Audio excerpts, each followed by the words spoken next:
Selamat pagi, Assalamualaikum warahmatullahi wabarakatuh.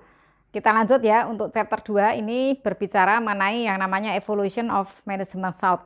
Jadi semacam kita mempelajari historinya ya, perjalanan dari manajemen ya, dimana kita bisa lihat di chapter 2 ya, Anda lihat di learning objective ya, belajar bagaimana meningkatkan yang namanya efisiensi dan efektivitas organisasi, prinsip-prinsip dari job spesialisasi, division of labor, identify the principle of administration and organization that underlie effective organizations, ya, dan trace the change in theories about how managers should behave to motivate and control employees, sampai dengan explain why study of external environment dan dampaknya terhadap organisasi, yang itu menjadi sentral isu di dalam manajemen. Nah, kita lihat dari gambar ini ya, scientific management theory ya, bahwa pada tahun 1890 sampai 1940 ini bicara mengenai scientific management theory. Yang selanjutnya adalah administrative management theory.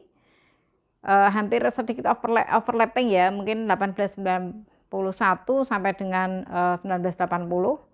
Kemudian dilanjutkan dengan behavioral management theory ya. Di situ tahunnya adalah hampir 1910 ke atas sampai dengan 1990, lalu management science theory, dan terakhir adalah organizational environment theory. Nah, kita mulai dengan yang namanya scientific management theory. Kita mulai dengan abad 18 ya. Jadi abad ekonomis, di mana di situ mengobservasi si Adam Smith ya, dengan job specialization and division of labor.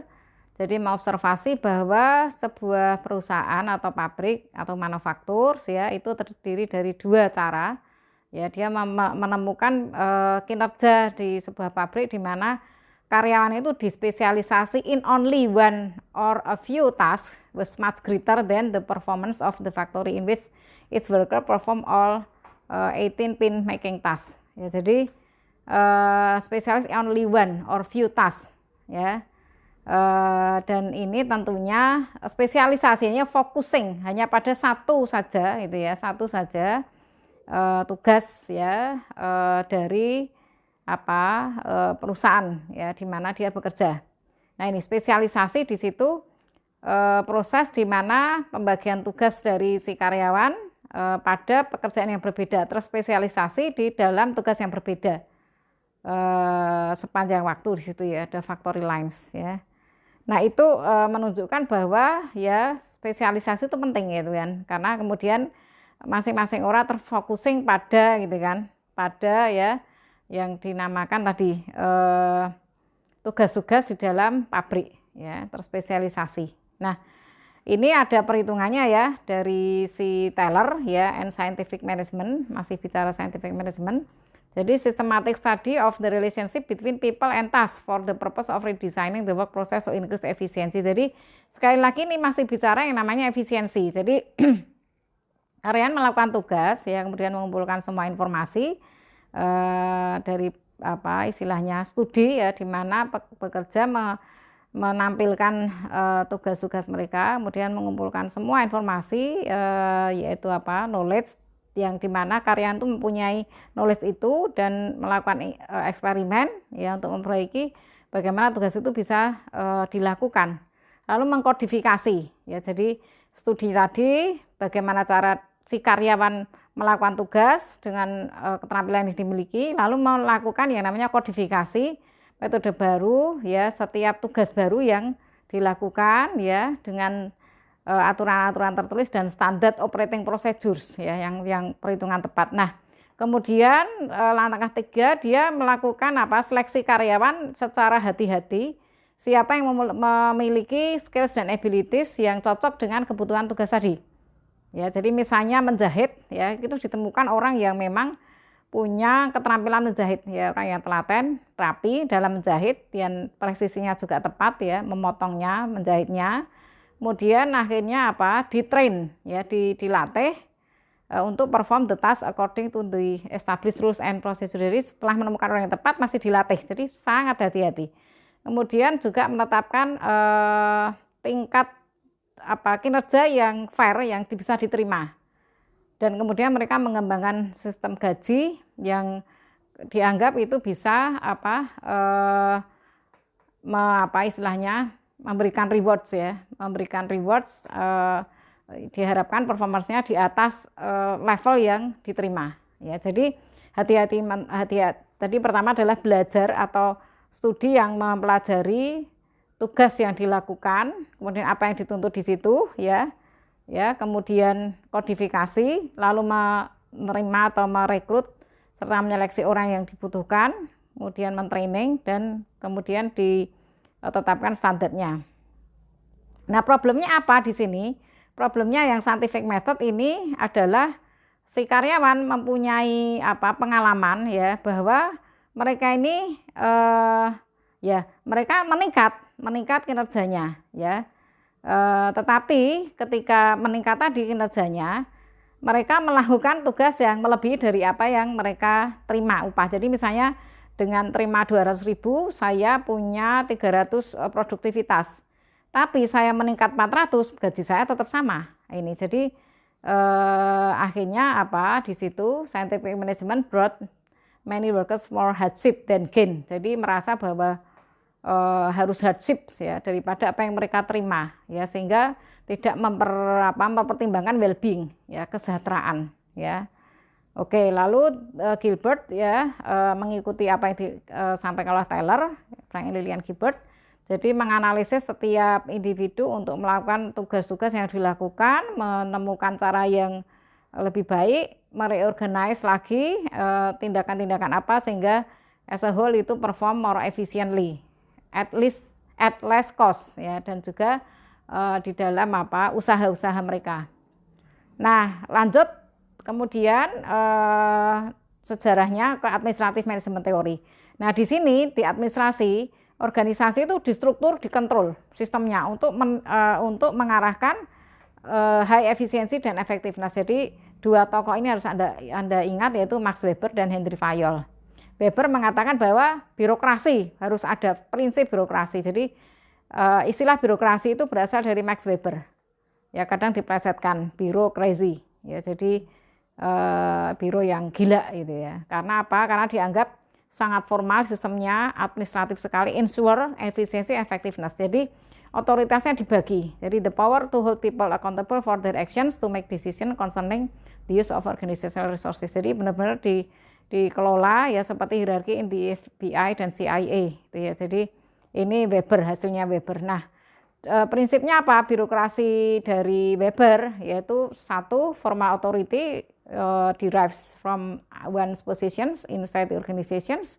Lalu prinsip dua, individu occupy position because of their performance. Prinsip tiga, each individual's authority and responsible are specified the organization. Lalu prinsip empat, authority is exercised effectively.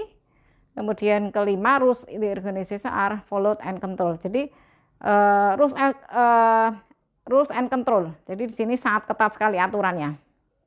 Nah, rules ya, Anda lihat di sini penjelasannya. Lalu SOP, jadi benar-benar sangat ya, mungkin kalau boleh kita katakan ini seperti robot ya, artinya ada perintah, ada aturan, ikuti ya. Mau tidak mau harus ikuti. Ada norms juga, unwritten informal codes of conduct. Ini masih di bicara administratif. Nah, Fayol's Principle of Management Anda bisa lihat di sini dari Division of Labor sampai dengan yang namanya order ya. Jadi the arrangement of organizational position should maximize. Jadi maksimisasi ini masih focusing pada maksimisasi dari job spesialisasi sampai dengan maksimisasi efisiensi. Ya, kemudian Fayol's Principle yang lain adalah inisiatif ya sampai dengan esprit de corps. Ini memang betul bahwa ketika rules and command and control, rules and control itu tadi bahwa semua diatur ya. Jadi seperti manager should allow employees to be innovative and creative, iya, tetapi itu ada prinsipnya di situ ya, disiplin juga ya, remunerasi juga ditentukan di situ ya.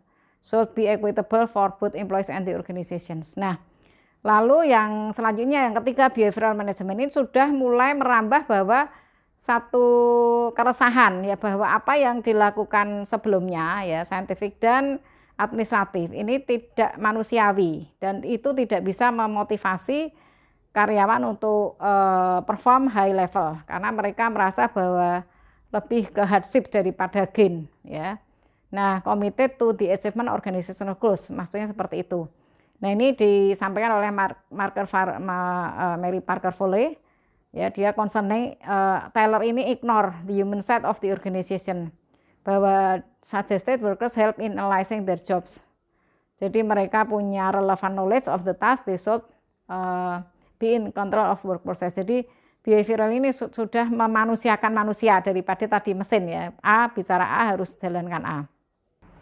Kita lanjutkan dengan evolution of management thought. Jadi ini masuk di behavioral management, bahwa penelitian dari Hawthorne Studies ini menarik. Orang ini bisa produktif bukan karena kondisi fisik ya. Dia melakukan penelitian dengan 2 kelompok, di mana yang satu itu diatur sedemikian rupa pencahayaannya bagus, yang satunya itu tidak. Nah, ternyata ini hasilnya sama. Nah, kemudian pada studi ini Elton Mayo itu mengatakan bahwa ada sesuatu yang harus kita teliti lagi gitu ya. Apa? Yaitu mendatangkan observer. Nah, akhirnya ketika observer datang, akhirnya apa yang terjadi? Si pekerja atau karyawan pabrik dalam hal ini itu lebih lebih serius itu melakukan pekerjaan ya, karena mereka merasa diperhatikan. Ini membuktikan bahwa studi ini berhasil menunjukkan bahwa pendekatan terhadap manusia itu lebih bisa menunjang yang namanya produktivitas. Nah, ini yang dikatakan human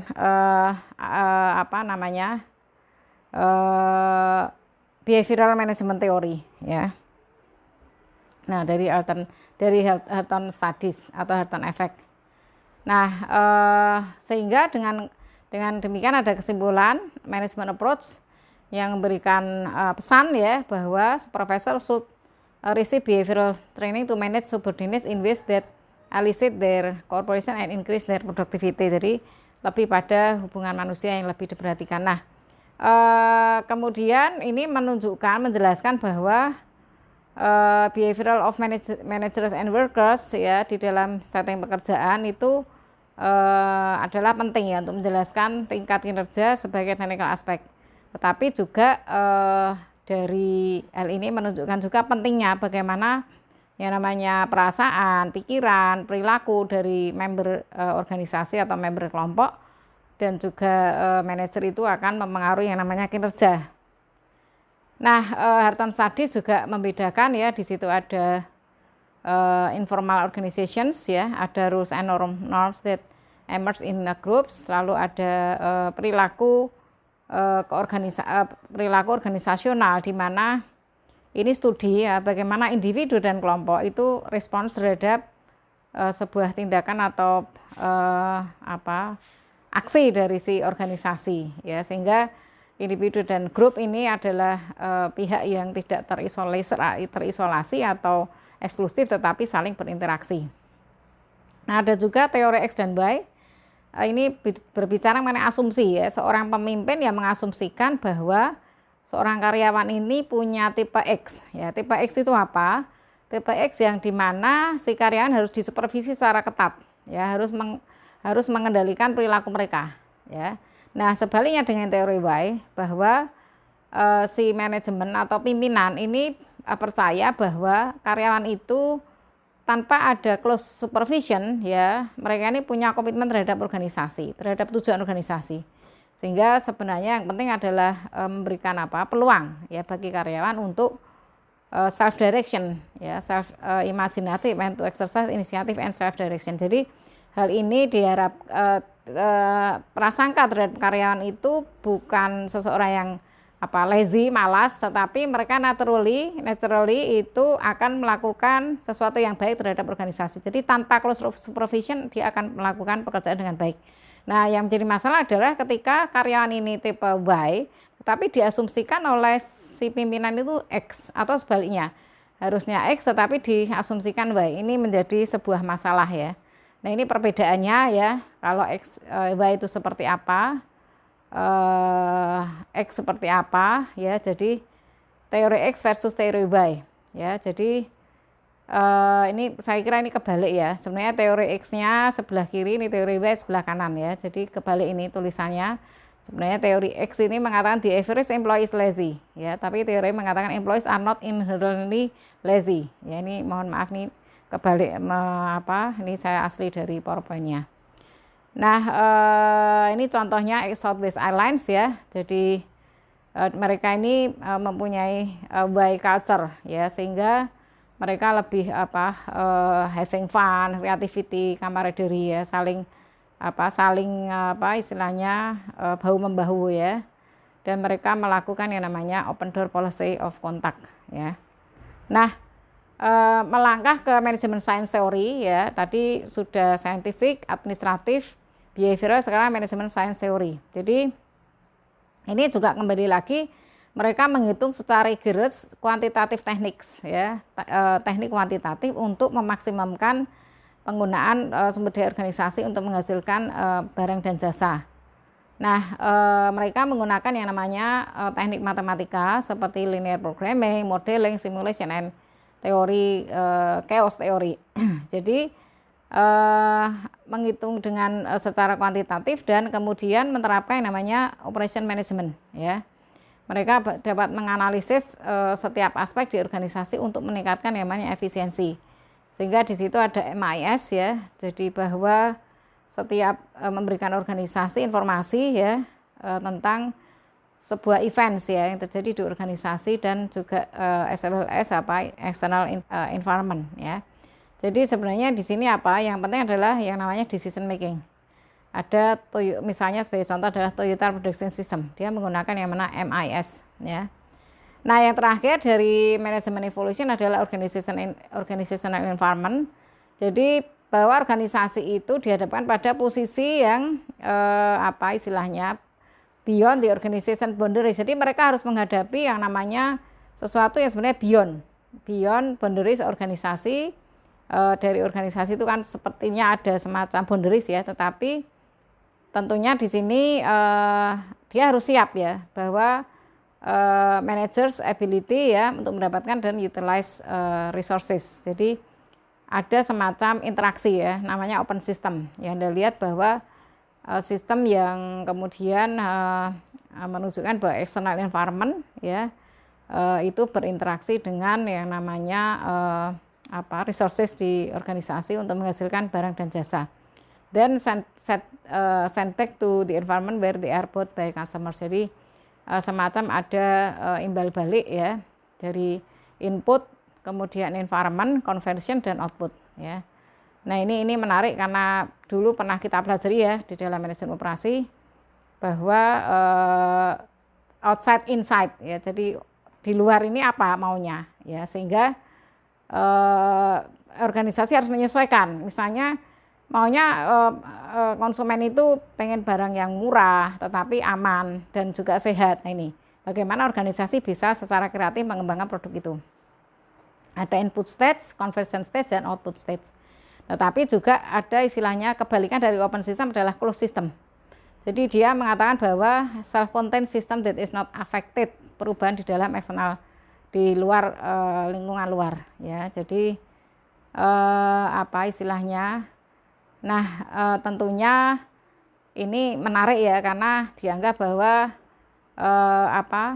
lingkungan luar itu tidak mempengaruhi sama sekali di dalam ini sepertinya dia self sufficient ya. Dia tendency to lose its ability to control itself ya, dan thus dissolve and disintegrate ya.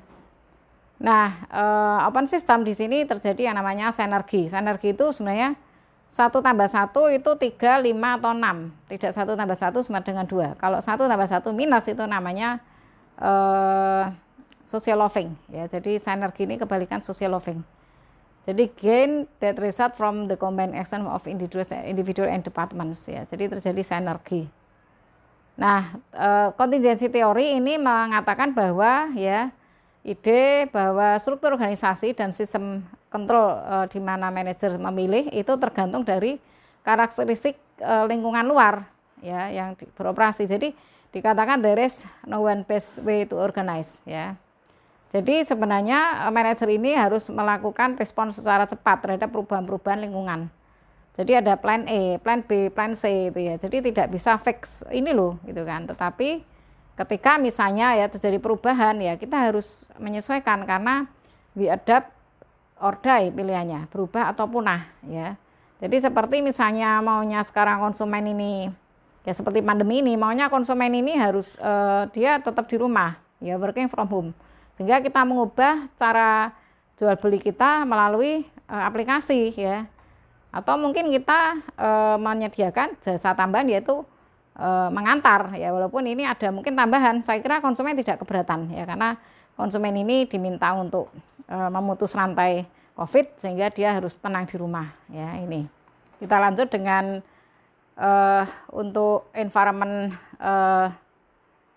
pendekatan environment ya, bahwa ada teori kontingensi di mana untuk desain organisasi ya itu tentunya dipengaruhi oleh karakteristik of the environment. Jadi ini kalau mau diberikan contoh yang mudah adalah PLN misalnya atau ABRI atau Angkatan Darat ya. Mereka ini kan stable ya, dikatakan lingkungan, karakteristik lingkungan yang mereka hadapi itu sesuatu yang pasti ya, karena itu monopoli ya. Seperti PLN itu kan monopoli ya. Kemudian dianggap tetap dalam tanda petik ya. Nah, memang kemudian akhirnya semua tergantung ya. Jadi design of organization structure and control system itu ketika organisasi ini menghadapi environment yang stable itu seperti apa, kalau changing seperti apa. Nah, kalau yang stable ya mereka mengadopsi yang namanya struktur mekanistik ya, di mana di organisasi itu tersentralisasi otoritasnya, kemudian komunikasinya vertikal, dan kemudian rule and procedure itu bisa diaplikasikan atau bisa adopsi. Nah, sementara organisasi ya menghadapi lingkungan yang berubah tentunya tidak bisa menggunakan mekanistik. Jadi mereka harus organic structure. Jadi kewenangan yang dimiliki oleh karyawan dalam hal ini lebih terdesentralisasi karena dalam lingkungan yang serba berubah dengan cepat membutuhkan katakanlah seperti pengambilan keputusan yang cepat. Nah, kalau dia diatur ada prosedur, nah sudah dia akan tidak bisa mengejar ketertinggalan ya. Nah, kalau asumsinya stable ya seperti maaf tadi ada perusahaan yang punya monopoli ya, dia punya hak monopoli ya, dan ini misalnya seperti PLN ya, itu bisa ya karena mereka menganggap bahwa satu-satunya supplier power di Indonesia adalah seperti itu. Tapi untuk Telkom nggak bisa ya, karena mereka menghadapi persaingan yang cukup ketat ya, pelayanan yang baik dengan harga yang kompetitif mereka harus lakukan di situ. Nah, ini penjelasannya mekanistik structure seperti apa, kemudian organic structure seperti apa ya. Nah, kemudian juga ada teori dynamic capabilities ya, di mana organisasi itu mempunyai kemampuan untuk membangun, mengintegrasikan konfigurasi dari proses untuk menanggapi secara cepat lingkungan internal dan eksternal ya. Jadi ini unik. Masing-masing organisasi punya keunikan. Nah, tentunya dalam hal ini ya menantang dari kemampuan SDM itu sendiri sekali lagi ya. Dikala SDM-nya memang tadi dilatih untuk kreatif, inisiatif, inovatif bisa ya. Lalu sensing ya, dynamic capabilities teori yang lain adalah jadi dia mampu mengidentifikasi dan assessing opportunities outside the company ya. Jadi misalnya Steve Jobs ini melihat adanya pasar yang more atraktif MP3 players misalnya. Dan juga sizing ya. Jadi suatu tindakan memobilisasi sumber daya perusahaan untuk mengcapture nilai-nilai dari organisasi ya. Misalnya Apple memproduksi Apple iPod ya, di situ ada alternatif yang sebenarnya bisa untuk memenangkan di pasar. Lalu transforming. Nah, bagaimana perusahaan atau organisasi itu selalu continuing untuk making changes selama dibutuhkan untuk memaintain sukses. Nah, ini makanya cocok kalau tadi pendekatannya adalah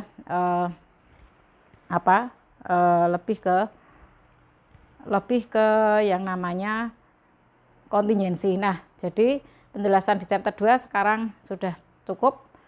Kita melihat dari alurnya ya, bahwa dari awal mula ya kita lihat ada scientific, administratif, behavioral, management science theory, dan terakhir tadi yang kita barusan bahas adalah organizational environment theory.